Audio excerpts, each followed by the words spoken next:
ನಮಸ್ಕಾರ, ನನ್ನ ಹೆಸರು ಶಾಲಿನಿ.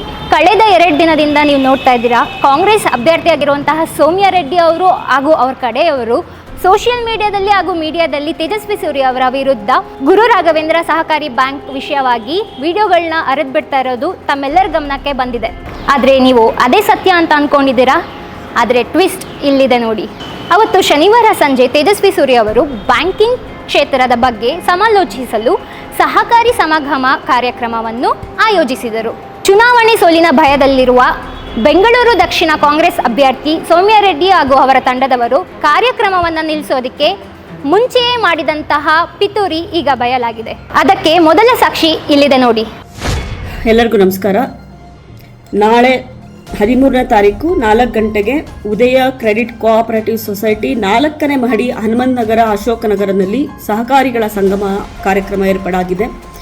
ಇದಕ್ಕೆ ಮುಖ್ಯ ಅತಿಥಿಗಳಾಗಿ ನಮ್ಮ ತೇಜಸ್ವಿ ಸೂರ್ಯ ಹಾಗೂ ರವಿ ಸುಬ್ರಹ್ಮಣ್ಯ ಅವರು ಬರ್ತಾ ಇದ್ದಾರೆ. ನಾವೆಲ್ಲರೂ ಈ ಕಾರ್ಯಕ್ರಮನ ಅಚ್ಚುಕಟ್ಟಾಗಿ ನಡೆಸ್ಕೊಳ್ಬೇಕು ಅಂದರೆ ದಯವಿಟ್ಟು ತಾವೆಲ್ಲ ಬರಬೇಕಾಗುತ್ತೆ. ಸೌಮ್ಯ ರೆಡ್ಡಿಯವರ ಆಪ್ತೆಯಾಗಿರುವ ಲಕ್ಷ್ಮೀ ಮಂಜುಳಾ ಅವರು ಕಾರ್ಯಕ್ರಮಕ್ಕೆ ಆಹ್ವಾನ ಇಲ್ದಲೇ ಸಾರ್ವಜನಿಕರನ್ನ ಆಹ್ವಾನ ಮಾಡ್ತಾ ಇರುವಂತಹ ಪರಿ ನೋಡಿ.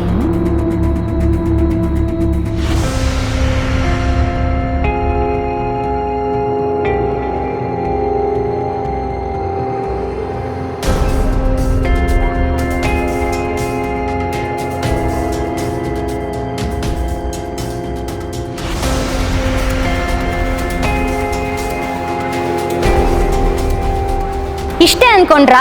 ಇಲ್ಲಿದೆ ನೋಡಿ ಮತ್ತೊಂದು ಸಾಕ್ಷಿ. ಸಭೆಯಲ್ಲಿದ್ದ ಕಾಂಗ್ರೆಸ್ ಕಾರ್ಯಕರ್ತ ಕೆಪಿಸಿಸಿಎಲ್ ಕಚೇರಿಗೆ ವಿಡಿಯೋ ಕಾಲ್ ಮಾಡಿ ಲೈವ್ ಕೊಡ್ತಾ ಇದ್ದಂತಹ ದೃಶ್ಯ ನೋಡಿ.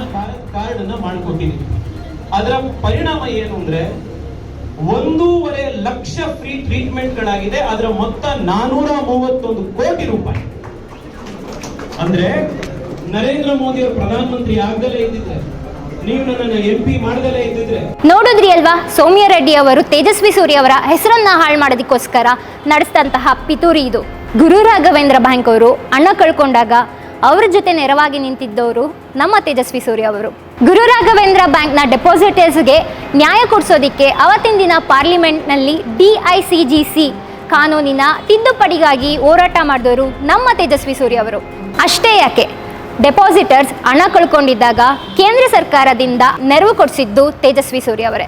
ಪ್ರಬುದ್ಧ ಮತದಾರರಿರುವ ಬೆಂಗಳೂರು ದಕ್ಷಿಣದಲ್ಲಿ ನಿಮ್ಮ ಪಿತೂರಿ ನಡೆಯೋದಿಲ್ಲ. ಈ ಬಾರಿಯ ಜನರ ಕೂಗೊಂದೆ, ದೇಶಕ್ಕೆ ಮೋದಿ, ದಕ್ಷಿಣಕ್ಕೆ ಸೂರ್ಯ.